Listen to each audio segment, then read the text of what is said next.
제가 여기 강연장에 올라오는데 포스터에 뽀샵을 너무 해놓은 거예요.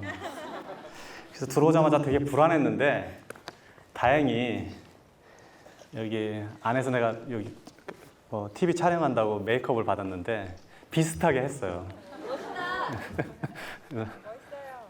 전에 내가 비슷한 일이 한 번 있었었는데 김밥하는 CEO로 처음에 책을 냈을 때 출판사가 그 책이 나오기 얼마 전에 한 신문사하고 인터뷰를 했었었는데 그때 매출과 회사 자산을 착각하는 바람에 출판사에서 나온 책에 700억 부자라고 나온 거예요. 그 당시에 내가 70억도 아니었는데 그래서 이걸 출판사한테 수정해달라고 했더니 이미 인쇄가 돼서 못하겠다고 거절을 하더라고요. 그래서 할 수 없이 그때 내가 어떻게 했냐면 그냥 700억 부자가 돼야겠다 생각을 했었거든요. 그래서 그 이후 얼마 안 돼서 실제로 700억이 넘는 자산을 가지면서 그 책에 적힌 그대로 실현을 한 적이 있어요. 그래서 오늘도 뽀샵을 잘해서 얼굴 지금 비슷하게 만들어갖고 여기 지금 약간 검버섯도 없어지고 그림 비슷하게 된 것 같아요. 오늘은 제가 지금 제일 잘하는 게 뭐냐면 두 가지가 있어요. 이건 잘한 것 같긴 한데 하나는 돈 버는 거예요. 그리고 또 하나는 사장들 가르치는 일을 해요, 지금. 아마 여기도 지금 제가 가르친 제자들이 되게 많이 와 있는 것 같은데 국내에 한 벌써 거의 1000여 명 넘는 그 사업가 제자들을 제가 두고 있어요. 왜냐하면 사장들은 사실 선생을 둘 수가 없어요, 구조적으로. 왜냐하면 사장이나 직책 자체가 사장을 해본 분은 알겠지만 사장은 선배, 사수가 없습니다. 직장 내 사수가 있을 수가 없어요. 그래서 매번 실패하고 넘어지고 물을 데가 없고 이런 일을 하는데 저는 이제 좀 해외에 있기도 하고 저는 또 자수성가한 사람으로 한 사람부터 직원이 한 명 있을 때부터 굉장히 많은 직원을 함께 일할 때까지 회사 전체를 지켜와 봤기 때문에 사장들을 가르치는 데 굉장히 적합화된 형태에 있다고 믿어져요. 그래서 굉장히 많은 사장들을 지금 가르치고 있는데 이러다 보니까 아무래도 돈 얘기를 많이 할 수밖에 없어요. 그래서 오늘도 여러분들은 돈의 세계로 여러분들을 데려가겠습니다. 우리는 보통 돈을 많이 벌면 부자가 되는 줄 알죠? 그게 일반적으로 사람들이 생각하는 방법이에요. 돈을 많이 벌어야지 부자가 되는구나 라고 생각을 해요. 근데 실제로는 제 주변에 부자 거지들도 엄청 많아요. 몇 가지 돈에 대한 오해하고 있는 다른 능력들이 있어요. 첫 번째는 돈을 버는 능력, 돈을 모으는 능력, 돈을 쓰는 능력, 돈을 불리는 능력, 유지하는 능력. 이것은 다 각기 다른 능력이에요. 이게 각기 다 다른 능력이라는 걸 이해해야 돼요. 그래서 돈만 많이 벌면 부자가 되는구나 라고 생각하는 사람들은 그 돈을 유지할 수 없게 돼요. 불릴 수도 없게 돼요. 그래서 이게 각기 다 다른 능력이라는 것을 먼저 이해하셔야 돼요. 그리고 돈을 많이 벌면 행복할까요? 내가 원하는 대답이 이게 아니었는데. 돈을 많이 번다고 실제로 반드시 행복하지는 않아요. 그거는 사실이에요. 그런데 이거는 비유를 하자면 기름진 밭에 뿌려진 씨앗 같아요. 여기서 기름진 밭은 돈을 말하고 씨앗은 행복을 말해요. 그래서 우리가 씨앗을 갖다가 기름진 밭에다 뿌리면 100개를 뿌렸다고 치면 굉장히 많은 씨앗이 나올 거예요. 반대로 밭이 좋지 않은 밭에다 씨를 뿌리면 상대적으로 100개 중에 아주 안 나오진 않아요. 한두 개씩 나옵니다. 그래서 그렇지만 상대적으로 숫자가 적을 뿐이에요. 그래서 돈이 많으면 일반적으로 행복을 유지하는 데 굉장히 유리해요. 그리고 여러분들이 갖고 있는 걱정을 지금 가만히 계산해 봐요. 여러분들 안에 지금 수많은 걱정들이 있을 거예요, 현재. 가족 관계부터 시작해서 지금 실제 재정 문제, 미래에 대한 거, 그다음에 주변에서 자기가 생각하는 이상과 다른 여러 가지 고민들이 있을 거란 말이에요. 이 고민들을 돈이 얼마 있으면 해결될 수 있을까 하고 다시 되돌아보면 상당히 많은 부분들이 돈이 이거를 해결하고 있다는 걸 알 수 있어요. 돈은 중력과 같아요. 중력이 뭔지 알아요? 중력은 무게가 무거우면 무거울수록 주변에 다른 거를 끌어들이는 힘이에요. 그러니까 지금 지구가 달을 끌어들여서 돌고 있게 하고 태양이 지구를 끌어들여서 주변에서 돌고 있게 하는 힘이 중력이에요. 그래서 돈도 똑같아요. 중력이, 즉 돈이 많으면 많을수록 다른 돈을 끌어들이고 그 돈의 무게감이 크면 클수록 다른 돈을 끌어들이는 힘을 갖고 있어요.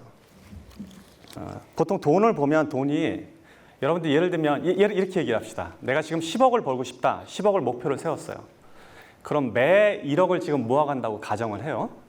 열심히 일하고 혹은 사업을 해서 1억을 모았어요. 그럼 그 다음 또 1억을 모으고 1억을 모으고 이렇게 해서 계속 10억까지 갈 거 아니에요.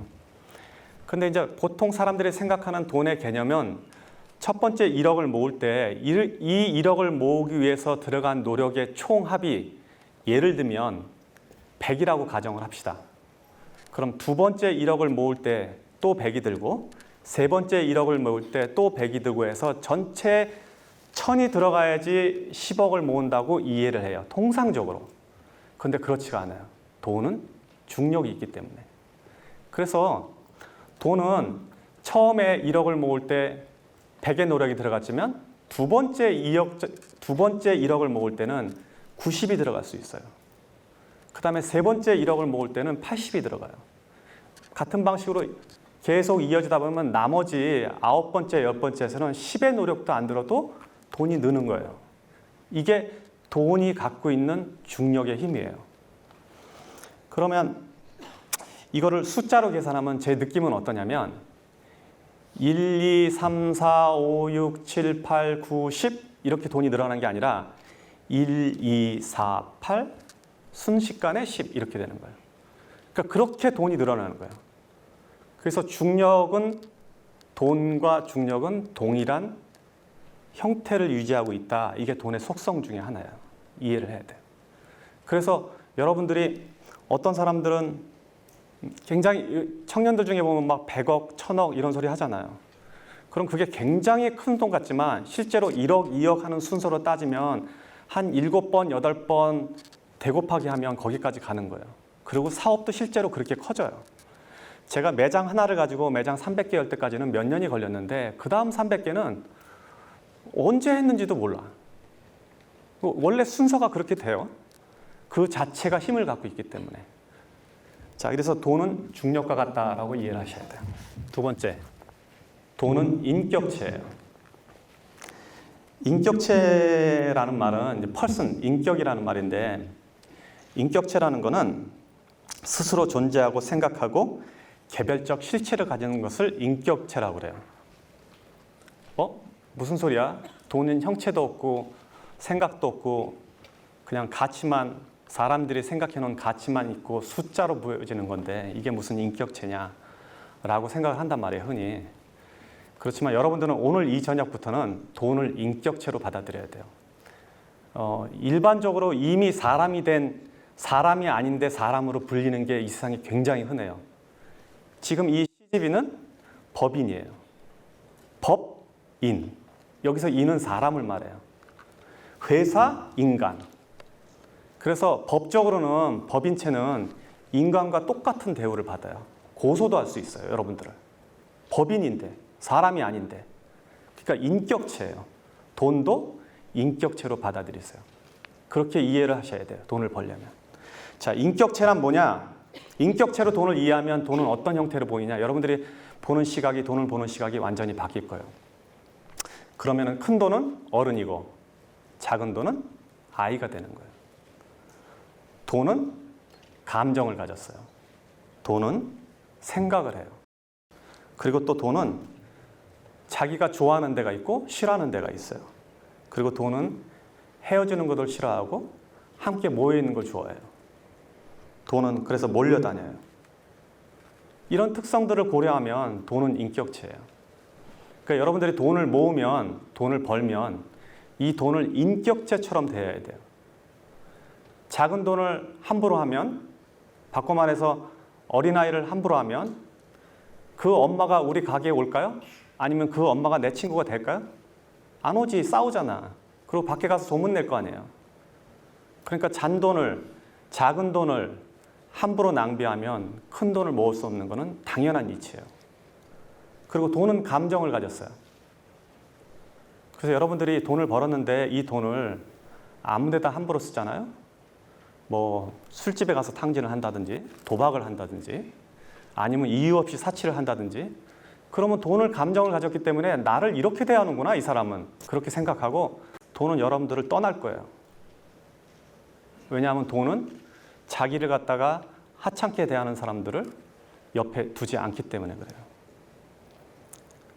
또 돈은 생각을 가졌습니다. 생각이 있기 때문에 여러분들이 무슨 행동을 하는지 면밀히 이해하고 있다가 갈까 말까를 결정하고, 생각을 가졌기 때문에 여러분들이 좋은 일에 돈을 쓰면 그 돈은 다시 돌아와요. 그래서 큰 돈은, 작은 돈은 아껴야 되고 큰 돈은 제대로 보내줘야 돼요. 이게 돈을 쓰는 방식 중에 하나예요. 그래서 돈은 인격체다라고 이해를 해줘야 돼요. 다음 거. 일정하게 들어오는 돈은 불규칙한 돈보다 힘이 세다. 사업이나 자기 생활에서 이거를 이해 못하는 사람들은 절대 돈을 못 모읍니다. 일정하게 들어오는 돈은, 일정하게 들어오는 것 자체가 어마어마한 힘이에요. 아까 내가 중력 얘기했죠. 중력. 그럼 중력은 그러니까 큰 돈은 상대적으로 작은 돈보다 중력이 셀 거예요. 그런데 일정하게 들어오는 돈은 한 번에 몰려다니는 돈보다 힘이 세요. 무슨 얘기냐면, 매달 100만 원씩 버는 사람은 한 번에 1년 내내 굶다가 어느 날 1000만 원 버는 사람보다 힘이 세다는 얘기예요. 이거를 캐시플로우라고 얘기해요. 일정하게 물이 들어오는 거. 자, 우리 지금 비 안 와갖고 막 난리인데, 비가 일정하게 골고루 오면 곡물도 자라고 우리가 온도를 유지하거나 세상을 사는데 편리한데, 만약에 한 번에 비가 몰아서 오면 어떻게 될까요? 연량 강수량이 200mm밖에 안 되는데 1년 내내 안 오다가 200mm 한 번에 와. 이러면 우리 풍수로 죽게 되는 거예요. 돈도 똑같은 거예요. 그래서 돈을 어디 가서 일당으로 돈이 많이 버는 사람들 있죠. 뭐 기계 고치고 뭐 설비해갖고 하루에 30만 원, 50만 원 버는 사람들, 돈을 못 벌게 돼 있어요. 그 구조적으로. 그렇게 하루 일당씩 보면 30일이면 얼마 이렇게 계산하면 여러분 수입보다 몇 배 되는 것 같지만, 실제로 그런 사람들은 일정하게 돈이 들어오지 않기 때문에 그 돈을 모을 능력이 사라져버려요. 사업도 마찬가지예요. 매출이 주말에 500만 원 오르는 거 아무 의미 없어요. 매일 100만 원 오르는 게 더 좋은 거예요. 왜냐하면 일정하게 들어오는 돈은 그 돈 자체가 강력한 힘을 갖고 있어요.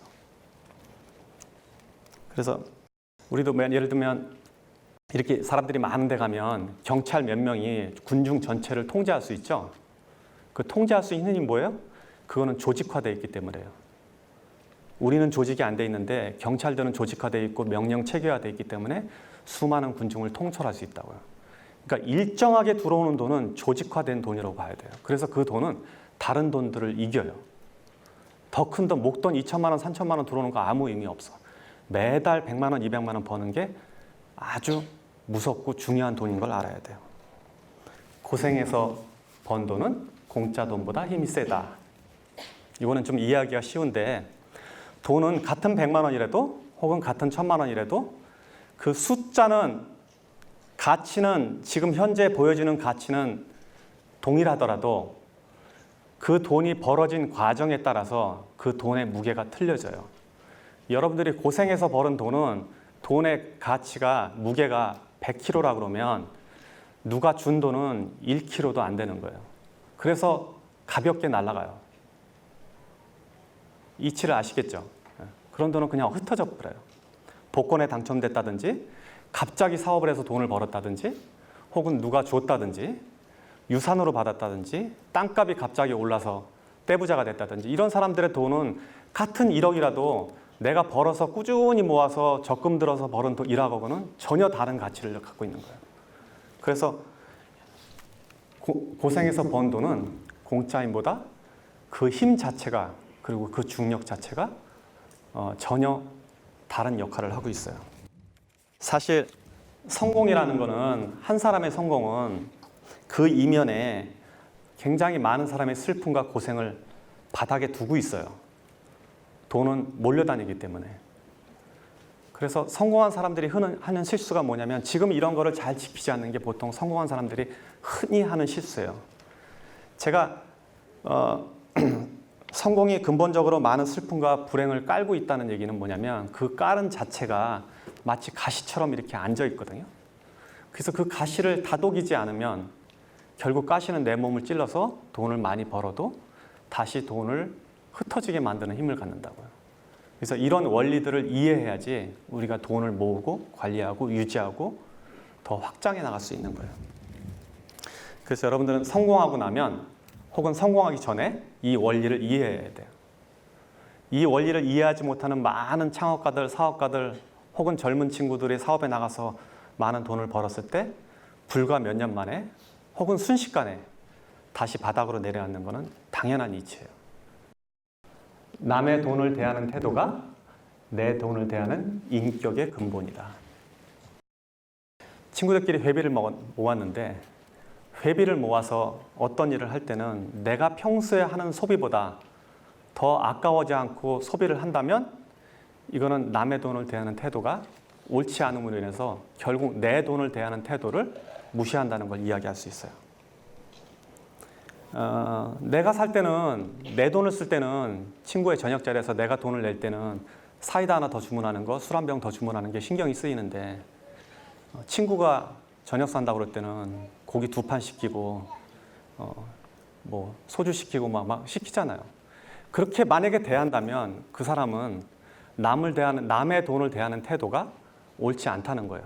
결국 그거는 자기 자신이 갖고 있는 돈을 대하는 태도와 동일해져요. 그래서 이런 사람들은 돈에 존중을 못 받게 되는 거예요. 그래서 공공물품이라든지, 여러분들이 어디 나가서 세금으로 어떻게 마련한 뭐 시설물, 형태, 서비스, 이런 것조차도 이게 공공자산이면 결국 그 안에 내 돈도 있고 남의 돈도 있잖아요. 남의 돈을 존중하는 태도가 자신의 돈을 존중하는 태도와 동일해져요. 뭐 딱히 그런 건 아니지만, 예를 들면 미국의 사업가들은 주식회사로 회사를 움직인다 그러면 그 주식회사의 자기 지분만큼 다른 사람들의 지분이 있다는 걸 이해하기 때문에 사적인 재산과 사적으로 회사 일을 쓸 때와 공적으로 쓸 때 구분을 굉장히 명확하게 하는 편이에요. 그런데 여기서 회사를 운영하는 사람들 중에 상당히 많은 사람들은 회사에 불과 몇 프로의 지분을 갖고 있고 사장이긴 해도 이 전체를 자기 재산으로 이해를 한다고요. 그런데 여러분들은 그런 사람을 나무라는데, 보통 우리들도 흔히 일상에서 그런 실수를 저지르게 된다고요. 그래서 남의 돈을 대하는 태도는 꼭 내 돈을 대하는 태도와 동일하다고 이해를 하셔야 돼요. 이거를 조금 더 설명하면 이제 수학이론이라고 나오는데, 제가 책에 쓴 글이에요. 여러분들이 저보다 책을 더 잘 알더라고. 뭐 공부한 사람도 막 앉아갖고 몇 페이지에 뭐 있다고 막 얘기하는데, 사실 저는 쓸 때만 기억했지 지금 제가 그 이후로 읽어본 적이 별로 없거든요. 제 화장실에다 놓고 내가 가끔 읽어요. 그리고 또는 여러분들이 쓴 글 중에 누가 옮겨놓은 거 보면, 야, 이거 글 잘 썼다 그러고 알고 보면 내 글이더라고. 그래서 여러분들이 더 이해를 잘할 텐데, 이제 수학 이론을 조금 설명할게요. 수학이라는 건 뭐냐면, 이 사람이 부자가 되는 과정을 제가 유추해서 설명한 글이에요. 책에 너무 잘 나와서 내가 책을 오히려 더 왜곡할 수도 있을 것 같아서 지금 겁이 나는데, 수각이 크다는 건, 수각이라는 거는 물을 받는 돌이거든요. 절에 가면 많이 있어요. 물이 그 안에 흘러들어오면 그 흘러들어온 물을 모았다가 일부를 내보내고 계속 모을 수 있게 하는 구조인데, 우리가 저런 돈의 철학을 잘 이해하지 못하면 수각 자체가 없어져요. 그러니까 그 돌그릇 안에 그릇 자체가 작아져서 돈이 모아지지 않는 형태를 말해요. 그래서 돈에 대한 이해를 저렇게 명확하게 하면 수각이 크기 때문에 항상 돈이 들어오고 항상 큰 돈이 내 안에 남아있단 말이에요. 이 가치를 유지할 수 있는 게 바로 지금 제가 말한 몇 가지 원리예요. 지금 이렇게 돈에 대해서 이야기를 하면 여러분들은 어떻게 그럼 현실적으로 물어볼 거예요. 어떻게 돈을 벌어야 될까라고 고민해보죠. 돈에 대해서 질문을 해봐요. 한번. 여러분들이 갖고 있는 고민을 한번 얘기해 봅시다. 내가 이거를 바탕으로 한번 설명을 해볼게요. 구체적으로. 네, 얘기해봐요. 제가 수학이론 말씀하신 거에 너무 많은 영감을 얻어서 굉장히 회장님 자료를 많이 보려고 노력했었어요. 근데 저 스스로 제 수학이 너무 작았던 거예요. 근데 그 키우는 과정이 지금 있는데 제가 벌어서 저는 식구들이랑 많이 같이 공부하고 있어요. 가족을 부양하는 거예요 지금? 부양 일부 책임을 지고 있는 거예요. 책임이 어느 정도 일부가 있는데 이걸 많이 느끼기에는 제가 계속 일해 오면 발전이 없을 것 같아요. 근데 결정을 하는 마음이 맞는 건지, 계속 이렇게 나누는 게 맞는 건지에 대한 고민이 요즘 들어요. 돈이라는 거는 그게 모여지려면 그 모여진 것 자체가 이렇게 모여지려면 일정한 규모가 이루어져야 돼요. 회사도 마찬가지예요. 회사가 막 초기 성장하는데 회사가 좀 크니까 미리 사회적 기업을 만드는 사장들이 있어요.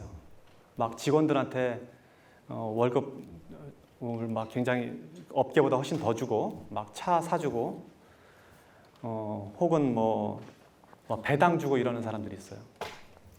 국가도 그렇게 하는 경우 있습니다. 그렇지만 지금 현재 이런 상황을 유추해서 보면 내가 자본을 모아서 이 자본이 다른 자본을 끌어들이기 전까지는 모으는 게 더 현명한 일이에요. 만약에 가족을 도와준다고 해도 그 이후에 그 자본이 잉여 자본이 재산을 만들어질 때까지 기다렸다가 도와주는 게 나는 더 합리적으로 봐요. 그래서 모든 군주들이 나라를 크게 일으킬 때는 옛날에 이렇게 봅시다. 삼국지 시대에 하나의 장수가 왕이 되는 과정에서 전쟁을 통해서 재산을 모아갈 거예요. 이 재산을 모으는데 계속 나눠줬다 그러면 국가를 형성할 수가 없어요. 회사도 마찬가지거든요. 회사가 막 성장하면 직원들은 이렇게 회사가 커지는데 더 달라, 보너스 달라 이렇게 하는데 그 현명한 사장이라면 그걸 굉장히 적절하게 분배할 거예요. 유보금과 지금 나눠주는 돈을 잘 조정해서 이 회사가 앞으로 어떤 일이 벌어질까를 예측해서 인수합병에 들어갈 수도 있고 아니면은 지속 성장하기 위해서 필요한 어떤 시설, 도구, R&D 이런 시설이 필요하는데 그냥 나오는 대로 다 없애버리면, 즉 모아놓지 않으면 그 힘을 가질 수가 없어요. 근데 집안도 마찬가지예요. 그래서 본인이 만약에 책임감을 느끼는 것 자체는 되게 좋은 일이고 현명한 일인데 책임감을 나중에 지세요. 모아서 나중에 가족들은 가족들을 살 수 있으면 놔둬도 되게 괜찮아요. 굶어 죽는다면 내가 이 얘기 못 하는데 그런 게 아니라면 모아서 나중에 도와주는 게 더 현명해요. 제가 만약에 재산을 버는 과정 중에서 저분대로 했더라면 우리 가족들이 지금 혜택을 못 받았을 거예요. 그래서 저는 모아뒀다가 하는 게 더 맞다고 봐요. 제가 사회 초년생이거든요. 그래서 회사에서 돈을 받으면 일정 부분 적금을 넣고 나머지는 저를 위해서 쓰는데 소비는 줄이려면 줄일 수 있는데 저를 위한 투자라던가 저의 가치를 올리는 것들을 쓰다 보면은 좀 되게 많이 썼다 싶기도 하고 그런 거에 소비를 하다 보면 돈을 못 모으는 것 같은 느낌이 되게 강해지더라고요. 어느 정도 모았다는 느낌이 들면 그런 데에 써버리고 이런 게 반복돼서 어느 정도 비율에 맞춰서 돈을 써야 할지 그 부분에서 조금 질문드리고 싶습니다. 예, 앉아도 돼요. 지금 얘가 말은 되게 이쁘게 했는데 나는 경험에 돈을 쓰는 건 괜찮다고 봐요. 무언가를 사는 거는 조심해야 되는데 경험은 괜찮아요. 그럼 이제 여기서 경험 그러면 이 경험을 어떻게 해석하느냐 틀려요. 내가 좋은 음식을 먹는 것도 경험 그러면 그건 경험으로 들어가. 그러니까 본인이 경험이라고 우기는 게 진짜 경험인지를 한번 점검해야 돼요. 상당히 경험이 아니고 자기의 가치를 존중하는 자기의 가치를 내보이는 어떤 거에 돈을 쓸 수도 있어요. 내가 말하는 경험은 뭐냐면 이 경험이 나를 더 고양시킬 수 있는가 이거. 책값 이런 거 쓰는 거 괜찮아요. 자, 소비 수준이라는 거는 내가 사는 거는 내가 어떤 소비를 한다 그러면 이게 내가 필요한 건가 아니면 그냥 필요한 것이 아니고 그냥 욕구인가를 구분해야 돼요. 특히 자산이 모아지기 전까지는. 저는 이걸 어떻게 계산하냐면 월급 생활자들은 예를 들면 여러분들의 소득보다 반인 사람이 쓰는 것과 똑같이 한다 그러면 맞을 것 같아요. 보통 사업가들은 내가 25%만 쓰라거든요. 만약에 내가 어느 사업에 어느 사업에 한 100억 정도의 단계에 있는 어떤 동료들의 사업가가 쓰는 생활 소비 수준이 있다면 나는 그보다 25%에 맞춰서 사는 게 맞아요. 그렇게 유지해 가는 거거든요. 지금처럼 저렇게 월급 생활자인데, 그러니까 지금 아까 자본이 일정하게 모여서 이 자본이 다른 자본을 만들 때까지, 여러분들이 언제 일을 그만둘 수 있는지 알아요? 월급 생활자들은? 여러분의 월급이 만약에 200만 원이라면 한 달에 200만 원 정도 돈이 나오는 어떤 구조까지 갈 때는 돈을 모아야 돼. 그럼 200만 원 정도 나오는 부동산을 사려면 부동산이 얼마일까? 계산해 본 적 있어요? 한 4억짜리, 5억짜리 오피스 콘도 혹은 건물 이런 거 사면 약 200만 원 될 거예요. 그러니까 그때까지는 돈을 모아야 돼. 그러면 나는 평생 일 안 해도 되는 거지. 아니면 그 반만쯤 모으면 반만 일해도 되는 거고. 그렇게 돈을 모아는. 그리고 월급 생활자가 5억을 어떻게 만들어? 아까 말한 대로. 5억 만들려면 처음 만들어야 되니까 1억 먼저 만들어야 되고, 1억 만들려면 1,000만 원 먼저 만들어서 그렇게 씨앗처럼 모아서 거기까지 가야 돼. 그거 가는 거 생각보다 빠른 거 아니에요. 해보면.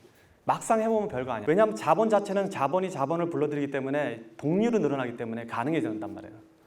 그러고 나서 200만 원 정도, 300만 원 정도의 월세가 나올 정도 되면 그 정도의 소비 수준만 유지하면 평생 일 안 해도 되는 거잖아. 그 구조로 가는 거예요. 전부 다. 부자라는 거는.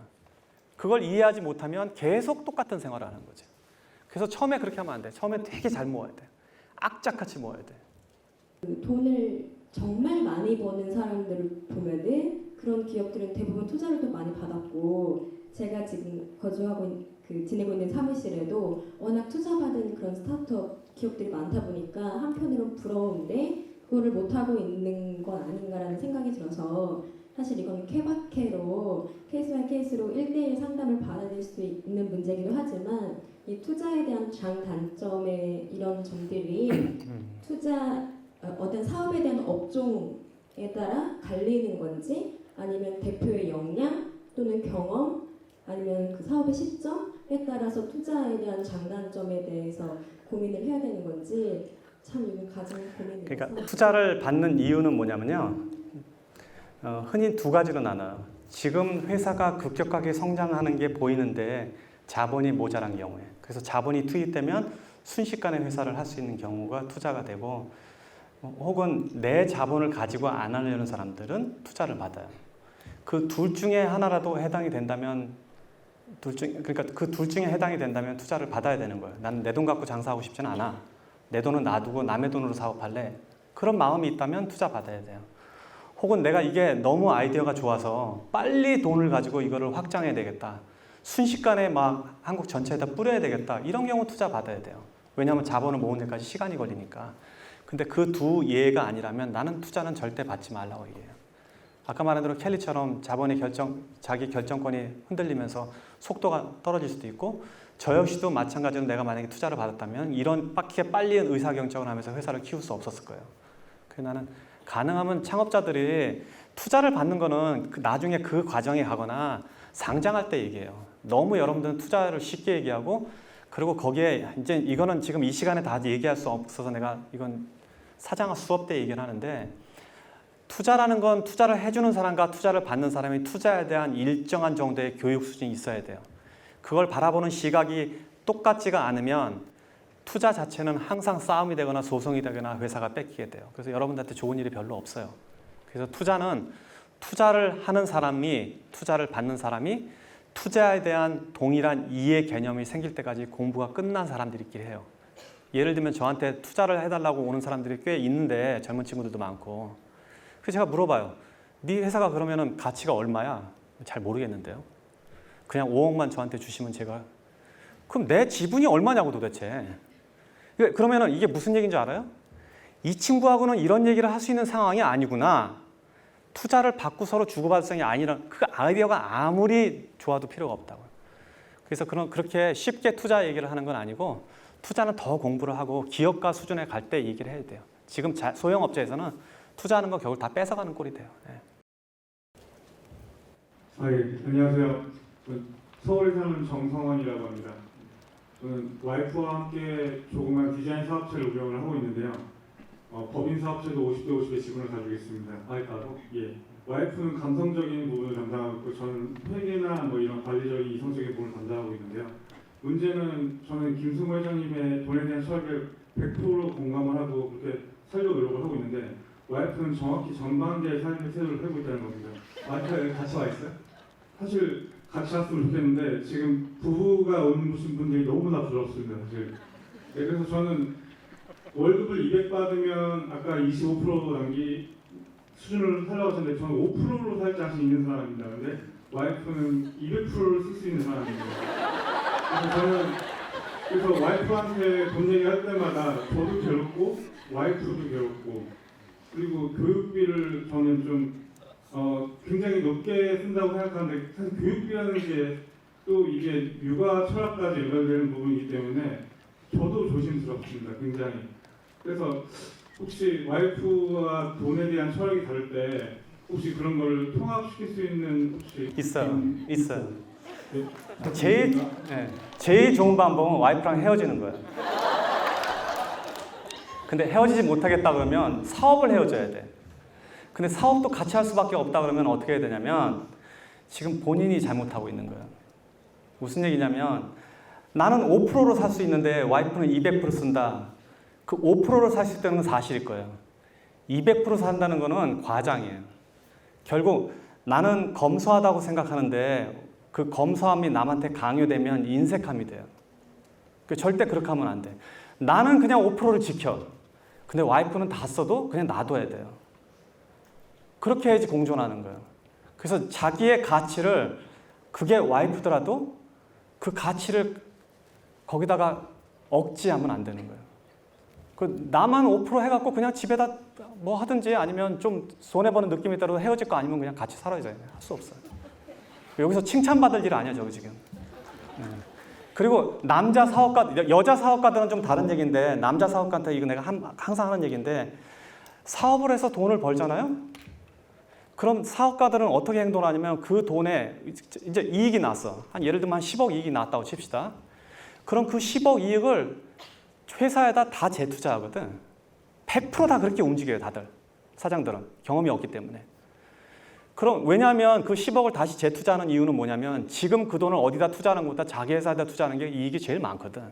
회사를 키워가는 게 더 나니까. 그렇게 생각을 한단 말이에요. 근데 그건 잘못하는 거예요. 이 사람이 부부로 일을 한다 그러면 그 돈을 10억을 모을 때까지 배경을 만들어준 아내, 가족을 보호해준, 지켜준 아내가 그 지분의 반을 갖고 있는 거예요. 내가 가서 벌더라도. 그래서 그 반의 50%를 와이프한테 배당을 줘야 돼요. 생활비 다 주고 그 배당을 줘야 돼요. 그러면 5억은 집으로 가잖아요. 근데 5억을 집으로 가면 사업가는 아깝지. 이거 10억 해서 빨리 회사 키우고 싶은데. 그런데 그렇게 하다가 한번 무너지면 다시 바닥까지 가거든. 이 집안의 재산은, 사업가로서 이 집안의 재산은 그 돈이 와이프한테 옮겨간 돈이 진짜 그 집안의 재산이에요. 그래서 와이프가 그걸 관리하게 돼요. 그래서 와이프가 그렇게 5억씩 반을 배당을 받으면 남편이 밖에 가서 뭔 짓 해도 상관 안 해. 근데 그렇게 안 해주잖아요? 그럼 사업을 하는 사람들은 어떻게 하냐면 직원들 챙겨야 되니까 막 직원들 차도 사줄 때 있고 뭐 신경도 써주고 어떤 사람은 집도 사주고 뭐 또 보너스도 주고 막 이런다며요. 그 집에 가면 와이프는 괜히 이유도 없이 입만 나와 있거든. 그게 남편이 사업이 커지면 커질수록 더 힘들어질 거라고. 근데 와이프도 이게 무슨 불만인지 잘 몰라. 굉장히 뭐 생활비도 늘어나고 뭐 집도 커지고 이러는데 불만이 계속 쌓인다고요. 근데 거기에 결국 뭐냐면 이 재산의 반이 아내한테 옮겨져서 아내가 결정권을 갖게 할 때 그게 완성이 돼요. 그 조건만 몇 개 붙이면 돼. 내가 진짜 다시 망하면 다시 줘. 그리고 이 돈 나 모르게 딴 데다 쓰지 마. 좋은 데 투자해줘. 이혼하지 말자. 이 정도면 되는 거예요. 자, 아까 여자분 하기로 했지. 여기 뒤에. 네, 책을 보니까 회장님께서 내성적이고 되게 부끄러움이 많은 성격이라고 하셨는데 제가 보기에는 그래도 이렇게 많은 분들 앞에서 말씀을 잘 하시고 하는 거 보니까 저처럼 정말 내성적인 사람은 사실 이것도 굉장히 떨리고 나도 떨려 지금. 그런데 여기 지금 떨어갔거든요. 주목받고 이렇게 발표하고 하는 게 보기엔 어렵고 않게 쉽게 하시는 것처럼 보이는데요. 저처럼 이렇게 많은 분들 앞에서 얘기하거나 이렇게 나서는 거에 좀 울렁증 있는 사람한테 좀 극복할 수 있는 그런 좀 조언이 있으면 듣고 싶습니다. 나는 내성적인 사람도 실제로 사업하는데 별로 문제가 없다고 봐요. 그 내성적인 지도자들 있죠? 이런 지도자들이 요새 세상에서는 꽤 괜찮아요. 특히 여성 사업가들도 영역을 많이 확장해 나갈 수 있는 게 현대사회예요. 옛날보다 훨씬 나아요.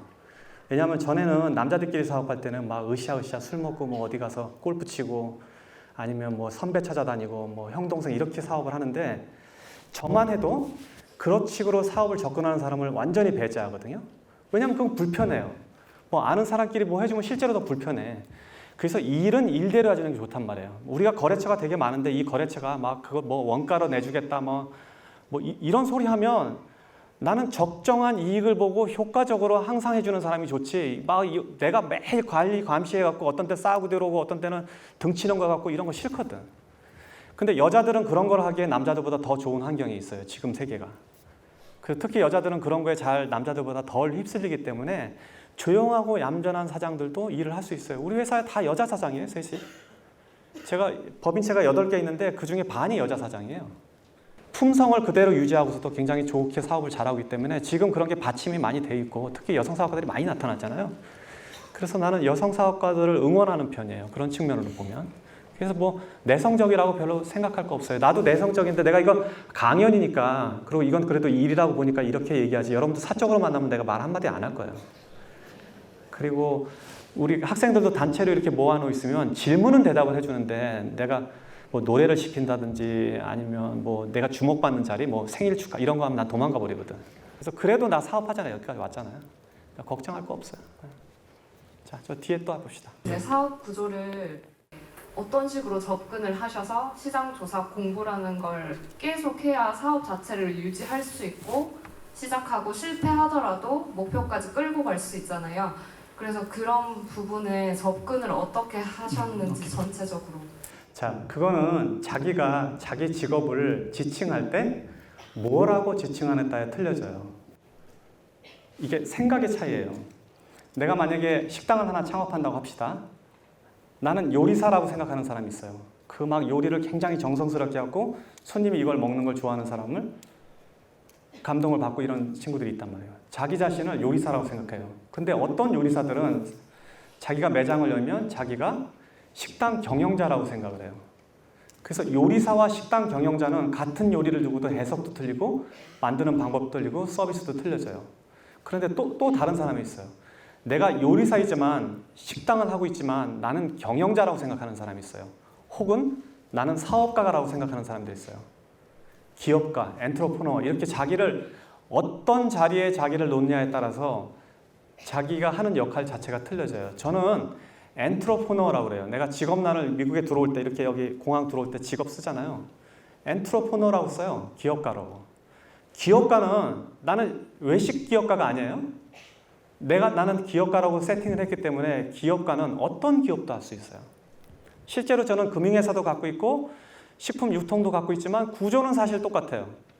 슈퍼마켓도 옛날에 내가 운영을 해봤는데 슈퍼마켓에 물건을 집어넣고 그 물건을 진열하고 손님에게 잘 보여서 팔고 계산하고 하잖아요.